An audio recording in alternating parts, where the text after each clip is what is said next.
عوامو نه موږ د غافل کوو چې هغې لږ تعاون وکړي چې دې سره مستقل ځای میلاو شي، مستقل بلډینګ جوړ شي او د قرآن پاک دغه تعلیم او دغه خدمت تر آخر پورې جاری او ساری وساتلی شي.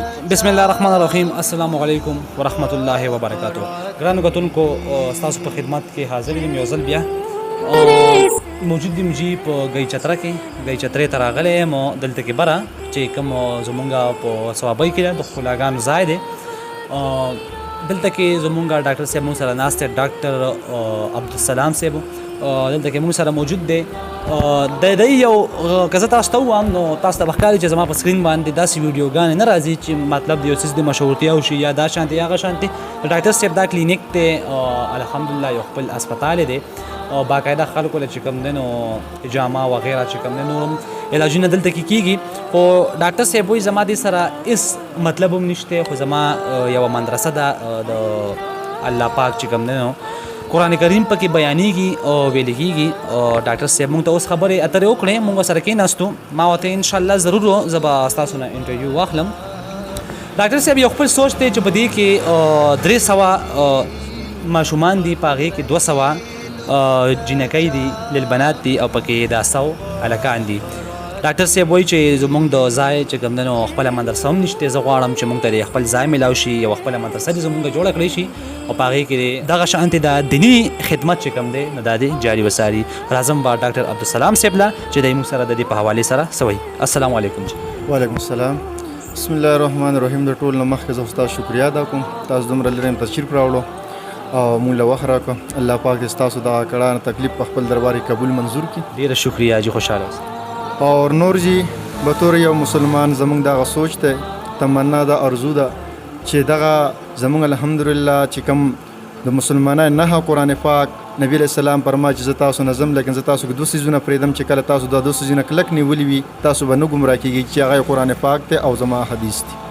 نو دلته کې دغه سوچ او فکر سره عزتمندو زمونږ دلته مدرسه تعلیم القرآن چې تعلیم العلوم ولم موږ داسې کېښودلو چې دې کې تعلیم القرآن د قرآن تعلیم کېږي. نو ماشاءالله دلته کې مدرسه کې زمونږ سره 300 ماشومان چې 200 تقریبا جنکۍ او 200 هلکانو پورې دي کې مونږ سره دغې د قرآن پاک قاعده ناظره ترجمه او دې کار مونږ د خیر الحمدلله درس نظامي هم د جنکو شروع کړه، درجه اوله کلاس چلیږي مونږ ماشاءالله.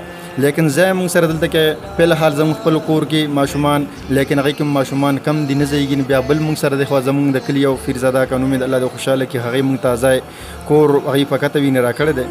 هغې کې په الحال نیم ماشومان سبق وي لیکن ارزي دی. نو زمونږ دغه سوچ ته او تمنا د ارزو ده چې دا عزتمندو مستقل ځای میلاو شي چې دې کې ستاسو ټول عوامو نه موږ د غافل کوو چې هغې لږ تعاون وکړي چې دې سره مستقل ځای میلاو شي، مستقل بلډینګ جوړ شي او د قرآن پاک دغه تعلیم او دغه خدمت تر آخر پورې جاری او ساری وساتلی شي.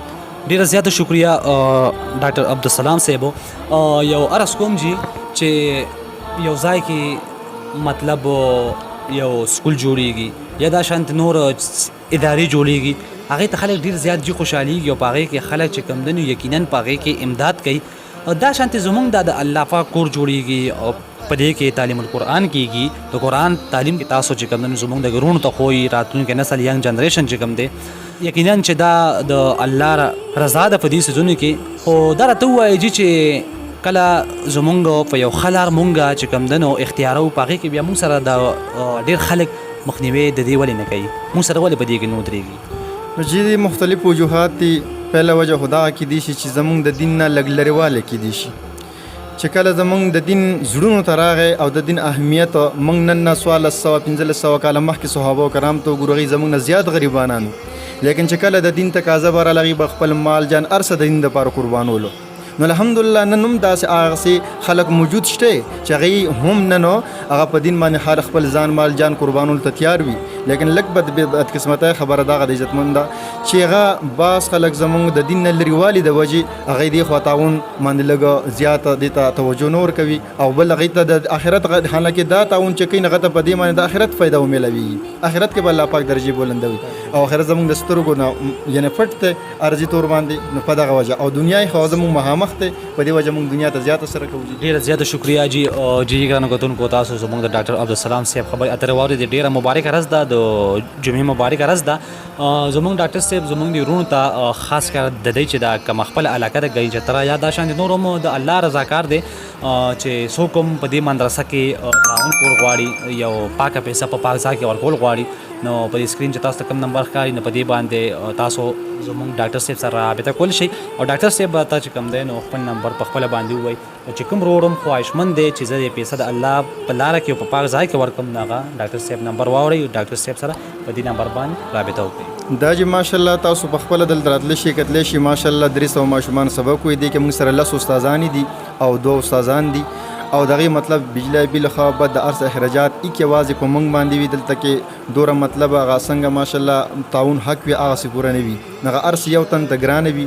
الحمدلله بیا هم د خپل وس مطابق بلکې د خپل وس نه زیات منګه کړه دا موږ په دې خوشحالي ګوچو شي. دا چې تاسو رونو بایګان نو موږ نه اپیل کوو چې څومره د خپل وس مطابق تاسو کولی شئ. هغه تاسو په دغه نمبر 0301 300 بیا وایي 0301 300 دا جیز نمبر دی او بل د زوم نمبر 0314 546 75 65. جی ګرانو کتونکو زموږ ډاکټر صاحب چې تاسو ته کوم نمبر وایي نو په دې نمبر باندې تاسو زموږ ډاکټر صاحب سره رابطه کولی شئ. د الله رضا لپاره د الله رضا ده پکې زموږ چې یو پاکه پیسه یو پاک ځای کې استعمال شي دا زموږ لپاره یقینا ډېره د خوشحالۍ خبره ده.